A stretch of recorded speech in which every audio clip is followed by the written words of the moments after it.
Good morning. हम लोगों ने यात्रा वृत्तांत पढ़ा, साना साना हाथ जोड़ी, मधु काकरिया जी की लिखी हुई। अब हम लोग उसके प्रश्न अभ्यास की ओर चलते हैं। जो किताब में प्रश्न दिए हुए हैं पहले उनकी बात करते हैं। सबसे पहला जो प्रश्न है, झिलमिल सितारों की रोशनी में नहाया गंतोक लेखिका को किस प्रकार सम्मोहित कर रहा था। अब जैसे ही लेखिका वहाँ पहुँचती हैं तो वो एक वर्णन करती है उस जगह का कि वो कैसे उनको सम्मोहित कर रहा था, कि ऐसा लग रहा था जैसे आसमान उलट गया हो और उसके तारे इधर उधर बिखर गए हों। जो रोशनी की कतारें थी, जो बिजली के बत्तियों की कतारें थी, वो ऐसी देखने में लग रही थी जैसे झालर पहाड़ों में लटका दिया गया हो बत्तियों का। यह सौंदर्य उनको इतना प्रभावित कर रहा था कि उनके अंदर एक शून्यता भर गई। वो कुछ सोच नहीं पा रही थी, सिर्फ उस सौंदर्य को ही देखे जा रही थी। वो उसमें मंत्रमुग्ध सी हो गई उस सौंदर्य को देखकर। तो उनको सब कुछ ठहरा हुआ और ऐसा लग रहा था जैसे और कुछ है ही नहीं। एक शून्य उनके अंदर व्याप्त हो गया। कुछ वो सोच समझ नहीं पा रही थी, सिर्फ उस सौंदर्य को देखे जा रही थी और उसमें उससे सम्मोहित हो रही थी। तो हम ऐसे कह सकते हैं कि जो गंगटोक का जो सौंदर्य था वह लेखिका को उसने बहुत ज़्यादा प्रभावित किया। उनको ऐसा लग रहा था मानो आकाश उलट गया हो और उसके तारे बिखरे हुए हों, चारों तरफ टिमटिमा रहे हों, पहाड़ों में रोशनी की झालर लग गई हो। इसका कारण मैंने आपको बताया था कि जो घर होते हैं वो रास्तों के किनारे ही ज़्यादातर होते हैं पहाड़ों में। तो उनकी जो रोशनी होती है वो रात में ऐसी लगती है जैसे पहाड़ों में वो जो दिवाली में हम लोग जलाते हैं लड़ियाँ, वैसी कोई झालर सी लटका दी गई है। तो यह उनको इतना सम्मोहित कर रहा था कि उनको लग रहा था जैसे उनके अंदर कुछ है ही नहीं, सब कुछ एक शून्य जैसा लग रहा था। कुछ सोच समझ नहीं पा रही थी, वो उस सौंदर्य में ही डूबे जा रही थी। तो इस तरह से हम इसको कह सकते हैं।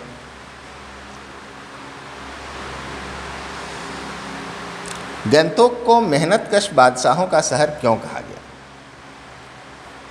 सबसे पहली बात कि जो पहाड़ी क्षेत्र होते हैं वहाँ के लोग मेहनतकश होते ही हैं, उसका कारण होता है। तो गंतोक की बात यहाँ हो रही है, तो गंतोक को उन्होंने जिस तरह से देखा, वहाँ के लोगों का जीवन देखा कि वहाँ आप कोई भी काम बिना मेहनत किए हुए कर ही नहीं सकते हैं। आप बैठे बैठे कुछ नहीं कर सकते हैं। आपको सब्जी भी खरीदना है तो आपको कहीं चढ़ना पड़ेगा या उतरना पड़ेगा। तो पहाड़ों में आप बिना मेहनत के कुछ नहीं कर सकते हैं। तो उन्होंने एक मेहनत करने वालों का शहर उसको बताना चाहा है। तो इसलिए उन्होंने कहा कि यह मेहनतकश बादशाहों का शहर है। यहाँ की स्थितियाँ इतनी कठिन हैं, इतने दुर्गम रास्ते हैं। यहाँ बच्चे स्कूल भी जाते हैं तो समझिए 3-4 किलोमीटर पैदल उस चढ़ाई पर चढ़कर जाते हैं। फिर वहाँ से आते हैं तो वो अपनी माँ की मदद करते हैं घर के कामों में, मवेशियों को चराते हैं, चीज़ों को लकड़ियाँ खोज के लाते हैं। तो वो दिन भर मेहनत ही करते रहते हैं, बच्चे भी और बड़े तो करते ही हैं। उन्होंने देखा कि महिलाएं भी पत्थर तोड़ रही थी। तो वहाँ हर कोई जीवन यापन के लिए मेहनत ही करता है, क्योंकि मैदानी क्षेत्रों से ज़्यादा कठिन परिस्थितियाँ होती हैं पहाड़ों में। वहाँ आपको छोटे मोटे काम के लिए भी यहाँ से ज़्यादा मेहनत करना होता है। तो इसलिए उन्होंने इसको मेहनतकश बादशाहों का शहर कहा। अगला प्रश्न है, कभी श्वेत तो कभी रंगीन पताओं का फहराना किन किन अलग अलग अवसरों की ओर संकेत करता है।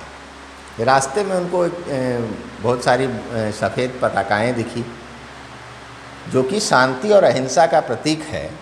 तो उनको पता चला, कुछ जानकारी लेने पर पता चला कि किसी बुद्धिस्ट की अगर मृत्यु हो जाती है तो वहाँ 108 पताकाएँ, श्वेत पताकाएँ फहरा दी जाती है उसकी आत्मा की शांति के लिए। तो जो श्वेत पताकाएँ हैं वो इस बात का प्रतीक होती थी कि यहाँ किसी की मृत्यु हुई है और उसके आत्मा की शांति के लिए ये पताकाएँ लगाई गई हैं।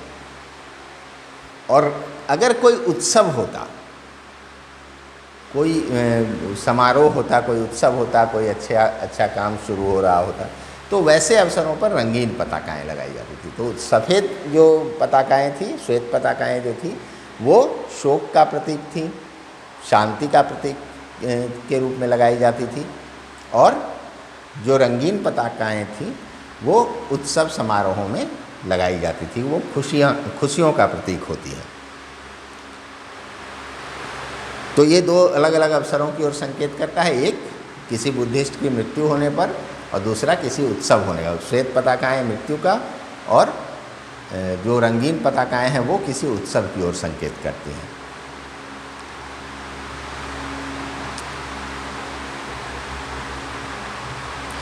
जितेन नार्गे ने लेखिका को सिक्किम की प्रकृति, वहाँ की भौगोलिक स्थिति एवं जनजीवन के बारे में क्या महत्वपूर्ण जानकारियाँ दी। अब ये जब आप पाठ को पढ़ेंगे तो उसमें ये महत्वपूर्ण जानकारियाँ आपको मिलेंगी।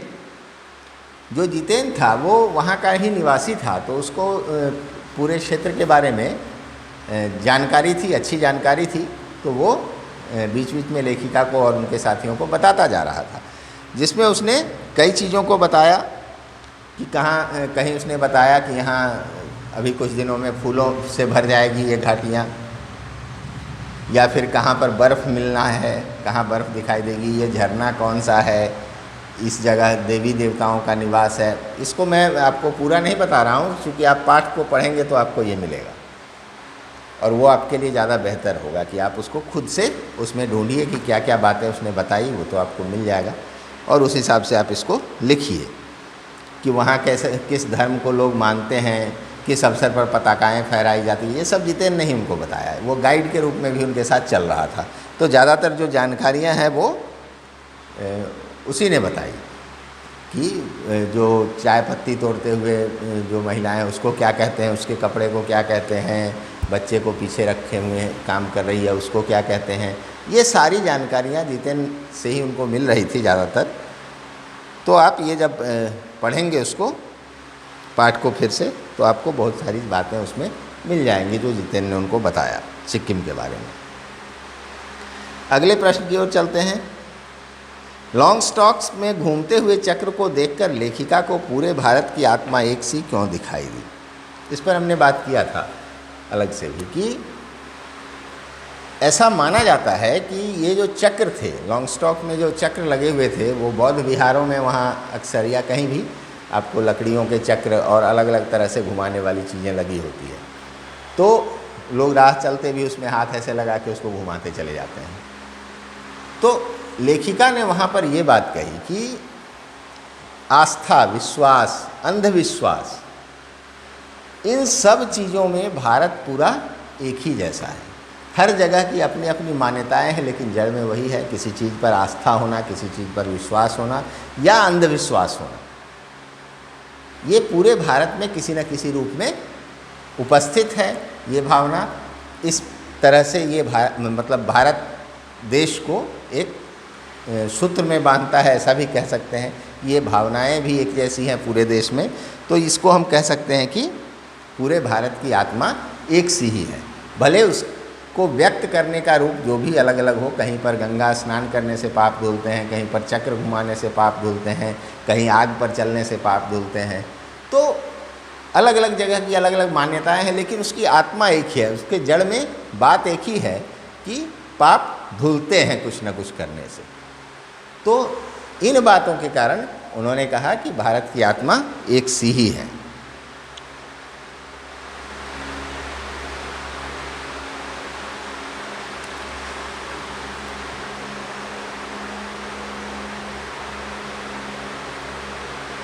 जितेन नार्गे की गाइड की भूमिका के बारे में विचार करते हुए लिखिए कि एक कुशल गाइड में क्या गुण होते हैं। जितेन नार्गे क्या क्या कर रहा था। आप जब इस पाठ को पढ़ते हैं तो आपको जितेन नार्गे का भी उसकी एक भूमिका आपको दिखाई देती है उस पूरे यात्रा में। तो उसमें जो गुण थे उसको आपको बताना है। उसमें क्या क्या गुण थे। एक अच्छा ड्राइवर था, वो समय समय पर वो सबको महत्वपूर्ण जानकारियाँ देता था। जो जगह देखने लायक होता था वहाँ वो दिखाता था रुक करके। फिर अगर ज़्यादा देर होती थी तो यह भी बताता था कि आगे इससे और अच्छी जगह हैं। तो उसको पूरे क्षेत्र की जानकारी थी जो कि वो इनके साथ साझा कर रहा था। इनका उत्साह बढ़ाता था, इनके साथ नाचता गाता भी था जिससे कि इनका भी मन लगे, मनोरंजन की भी व्यवस्था करता था।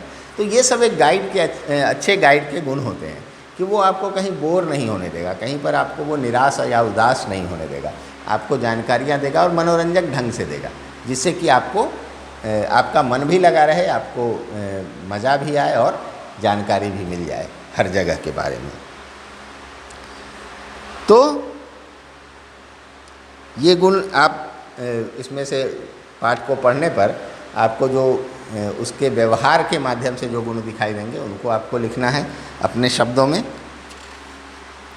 कि कैसे वो अपनापन से हर जगह उनके साथ है और क्या क्या वो करता है। नाचता भी है, गाता भी है, जानकारी भी देता है, लेट होने पर धक्का भी देता है, मतलब बातों से कि चलिए चलिए इससे आगे, और धक्का देने का मतलब धक्का नहीं दे देता है, वो बातों से धकेलता है, प्रोत्साहित करता है कि आगे चलिए, आगे और भी अच्छी चीज़ें दिखाई देंगी। ये सब बहुत सारी चीज़, उसमें एक अपनापन भी था, एक जिम्मेदारी भी थी, एक अच्छा ड्राइवर भी था वो। तो ये सब चीज़ें आप लिख सकते हैं। अगला है, इस यात्रा वृत्तांत में लेखिका ने हिमालय के जिन जिन रूपों का चित्र खींचा है उन्हें अपने शब्दों में लिखिए।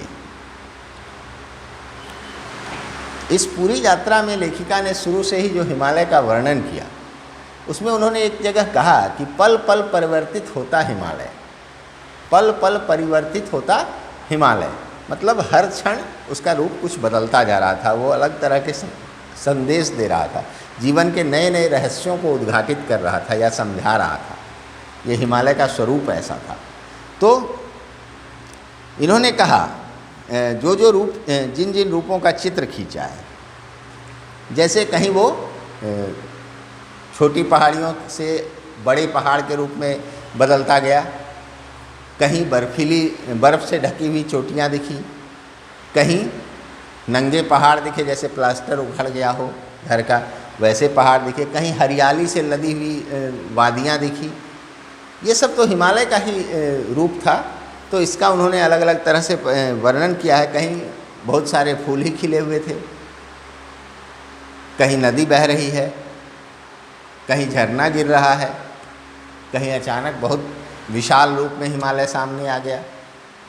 तो ये सारी चीज़ें जो उन्होंने बताई हैं इसमें, उसके आधार पर आपको लिखना है कि जिन जिन रूपों का चित्र खींचा है, कहाँ कहाँ उन्होंने पहाड़ के बारे में बताया है, उसको आपको लिखना है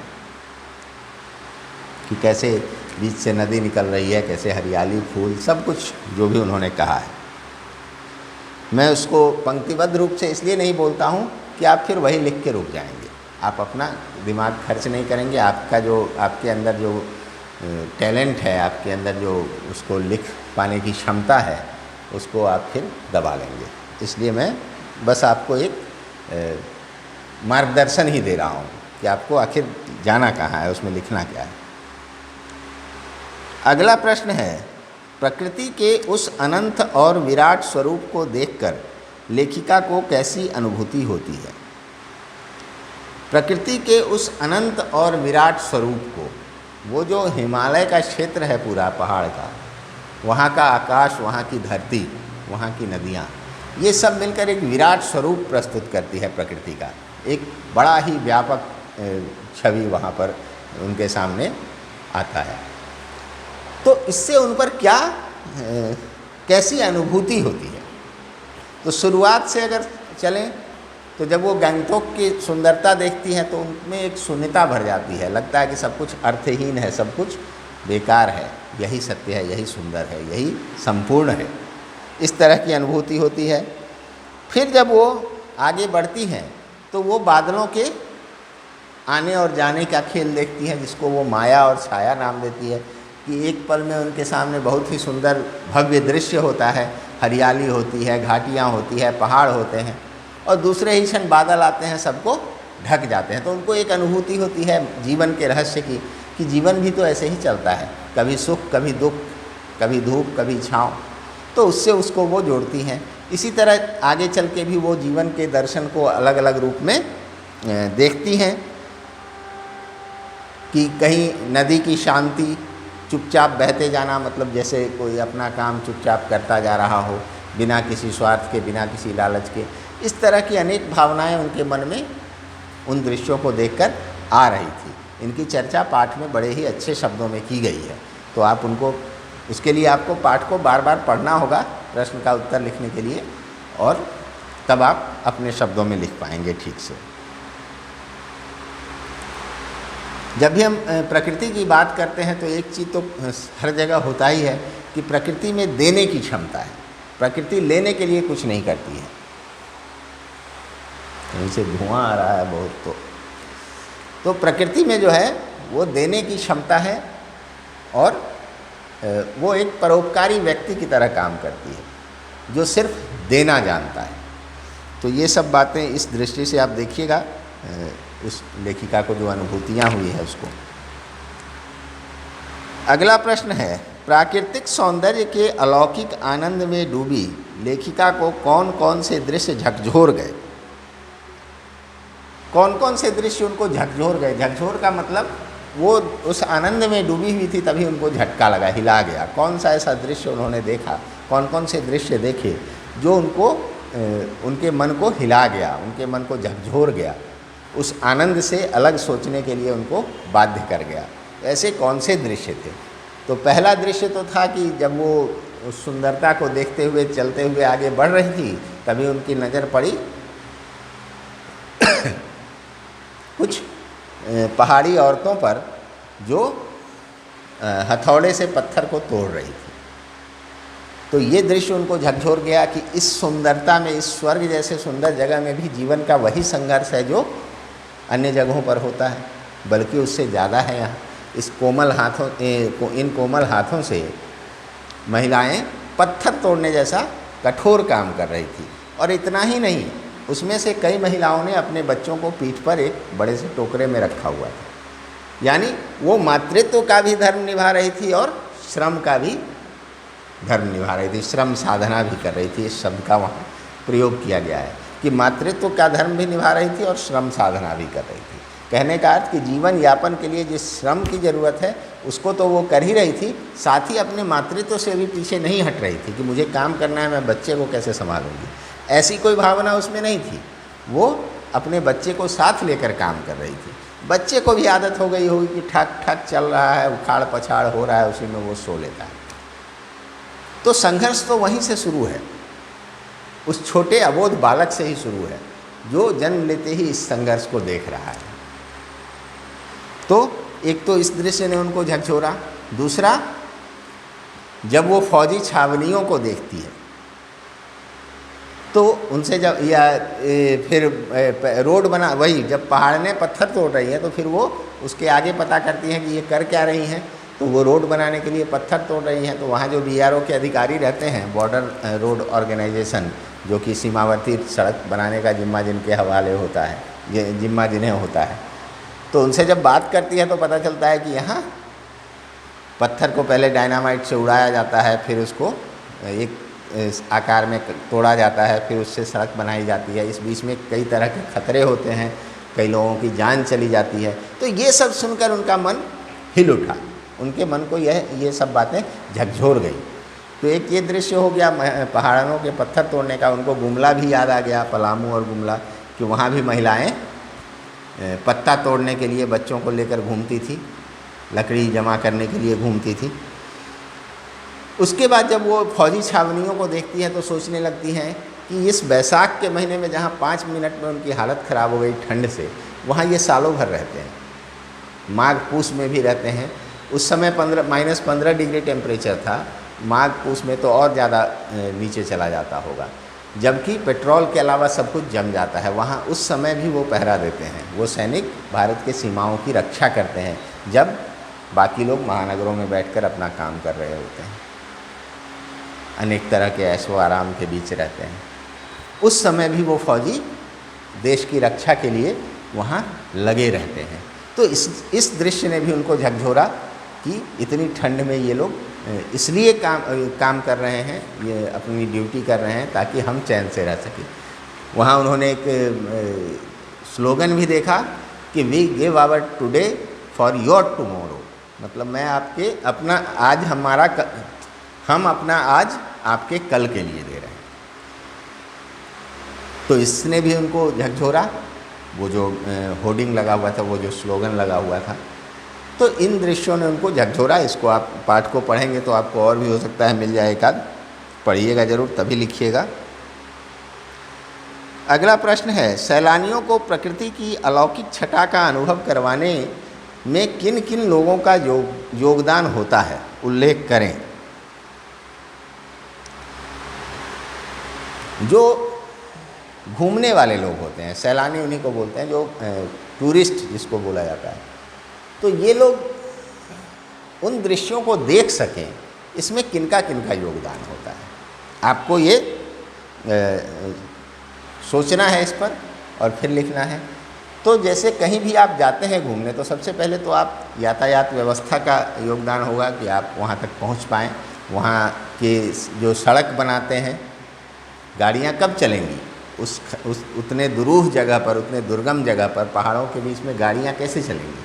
तो वहाँ कोई सड़क बनाता है, उनको बोलता भी है BRO वाला कि आप जो इन दृश्यों का मज़ा लेने आई हैं, इस सड़क को बनाने में काफ़ी लोगों की जान चली जाती है, ये उसको चौड़ा कर रही हैं सड़क को कि ताकि आप और आराम से आ सकें। तो सबसे बड़ा योगदान तो उनका है जो रास्ता बनाते हैं, ठीक है। रास्ता बनाकर हमें मौका देते हैं कि हम वहाँ तक पहुँच सकें, तो सबसे बड़ा योगदान उन लोगों का है।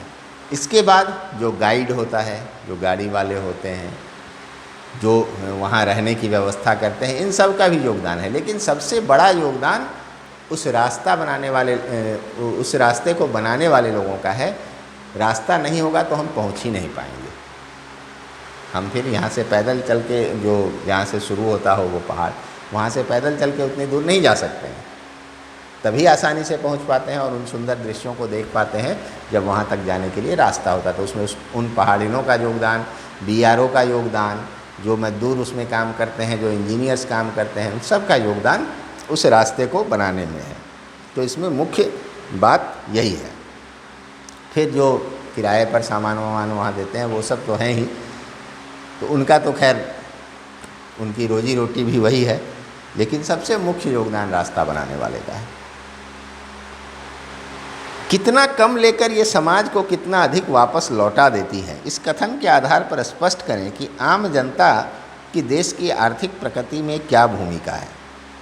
ये जो बात कही गई, ये उन पहाड़ी औरतों को जब लेखिका ने देखा, तब इन्होंने यह बात कही कि कितना कम लेकर ये कितना ज़्यादा लौटा देती हैं।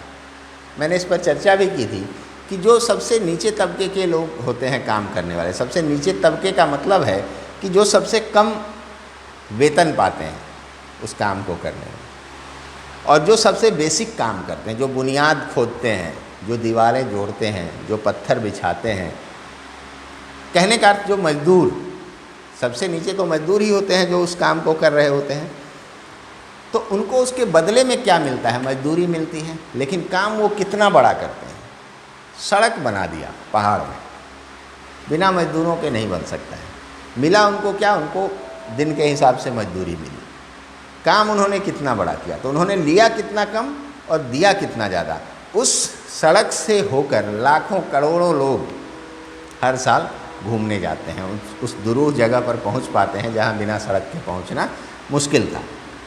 इससे उस राज्य को अनेक तरह की आमदनी होती है, काफ़ी लोगों का रोजी रोटी चलता है इससे। अगर टूरिस्ट आते हैं तो काफ़ी लोगों की रोजी रोटी उससे चलती है।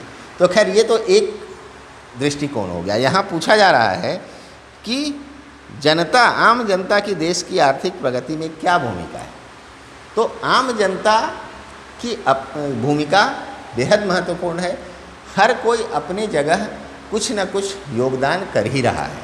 जो मजदूर है वो काम करके निर्माण कर रहा है, बाकी लोग, कोई कचरा नहीं फैलाता है, कोई छोटे छोटे काम और जो छोटी छोटी नौकरियां हैं वो सब कर, कचरा नहीं फैलाना तो खैर वो अलग तरह की बात हो गई। लेकिन हम यहाँ इनकी बात कर लें कि मजदूर हैं जो कच्चा माल बनाते हैं, जो उसमें आगे उसको लेके जाते हैं, जो ट्रक वाले हैं, ड्राइवर्स हैं, जो खतरे उठाते हैं और उस काम को अंजाम देते हैं। सिर्फ पहाड़ों में नहीं, मैदानों में भी, हर जगह जो आम जनता है वही मिलकर के तो देश को चलाती है, देश को आर्थिक प्रगति देती है। सब अपने अपने छोटे छोटे काम को अपने जिम्मेदारी के साथ करते हैं, तभी जाकर देश की प्रगति होती है। तो इसका एक उदाहरण वहाँ दिया गया कि वो जो महिलाएं हैं वो पत्थर तोड़कर रोड चौड़ा कर रही हैं, सड़क चौड़ा कर रही हैं, जिस पर से होकर के लोग जाएंगे, पर्यटक जाएंगे, वहाँ की आमदनी बढ़ेगी, उस राज्य की आमदनी बढ़ेगी तो देश की भी बढ़ेगी। उसका योगदान, टैक्स वगैरह जो सामान खरीदते हैं हम, उसमें कुछ ना कुछ टैक्स वगैरह रहता ही है। वो सब मिलके पूरे देश को कहीं ना कहीं आर्थिक प्रगति देता ही है। तो हर व्यक्ति का, जो आम जनता है उसका पूरा योगदान है, वो अपने अपने स्तर से कहीं ना कहीं थोड़ा या ज़्यादा योगदान दे ही रहा है आर्थिक प्रगति में। बदले में वो बहुत कम लेता है। यहाँ जो बात कही गई कि कितना कम लेकर कितना अधिक वापस लौटा देती है, तो वो मजदूरों के बारे में ख़ास तौर से कही गई है कि वो बहुत कम वेतन या कम मुनाफा या कम लाभ लेकर बहुत बड़े बड़े काम करते हैं, बदले में उनको बहुत कम मिलता है।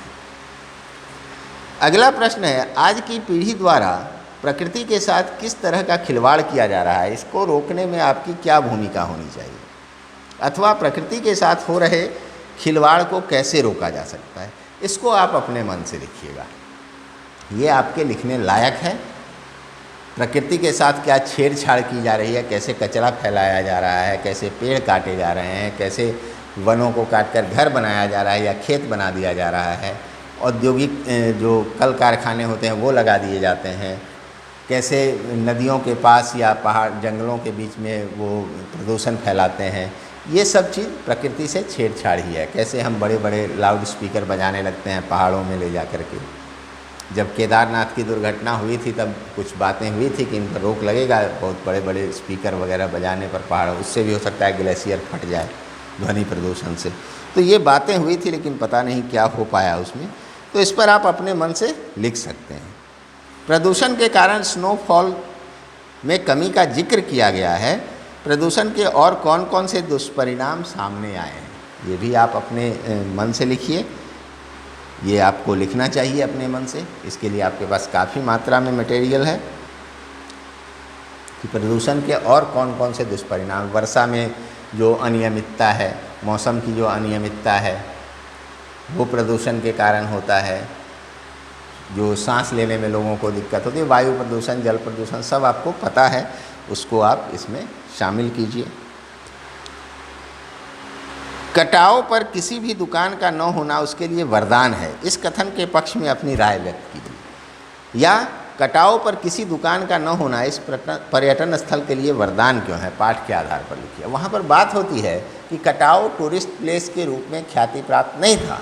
लोग नहीं जानते थे कि ये भी एक अच्छा जगह है जहाँ जाकर घूमा जा सकता है।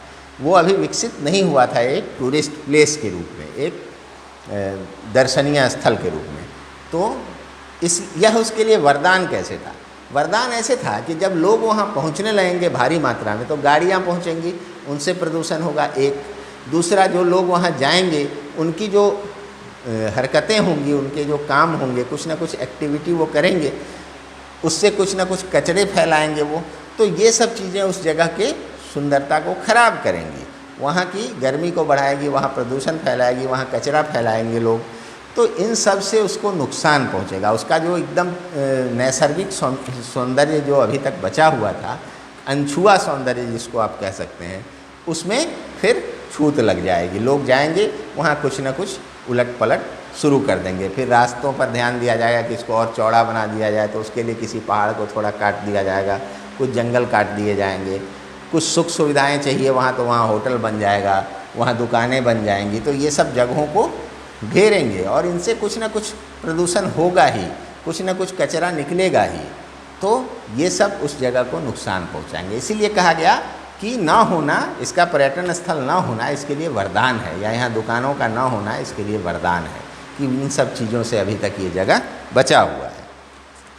तो इस तरह से हमने ऊपरी तौर पर ही सही पाठ का प्रश्न अभ्यास किया। आप लोग इसको बनाइएगा। अब अगले क्लास में मैं शब्दार्थ कर दूंगा, जो अभी पढ़ाई हुई है 3 पार्ट जो भी हुए हैं पढ़ाई उनका करवाएंगे। फिर आप लोग इसका प्रश्नोत्तर एक बार पूरा बना लीजिएगा, फिर हम लोग आगे दोबारा शुरू करेंगे। चलिए आज के लिए इतना ही, धन्यवाद।